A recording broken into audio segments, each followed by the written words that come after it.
das Mikro jetzt. Oh, hallo, Test, Test, 1, 2, 3. Grüß Gott alle zusammen und herzlich willkommen zum Schwäbisch-Grundkurs Lektion 3. Heute lernen wir was, um mit unseren Aggressionen ein bisschen klarzukommen und uns dabei richtig auszudrücken. Im Schwäbischen sagen wir nicht würden, wir sagen däden. Wie konjugiert man nun däden?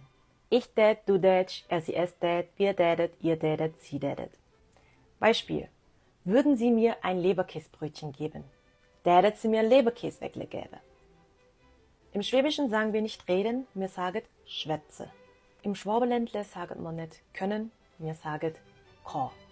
Ich kann, du kannst, er, sie, es kann, wir könnet, ihr könnet, sie könnet. Im Schwäbischen streichen wir auch oft gerne das CH am Ende, wie zum Beispiel ich wird zu I, mich wird zu mi. Und jetzt setzen wir das Erlernte von Lektion 1 bis 3 gemeinsam um. Würdest du bitte deinen Mund halten und aufhören, Schwäbisch zu reden? Ich kann es mir nicht mehr anhören. Wir zu Dädest du bitte der Gosch halten und aufhören, Schwäbisch zu schwätzen. Ich kann's mir nicht mehr anhören. Du kannst mir mal kreuzweise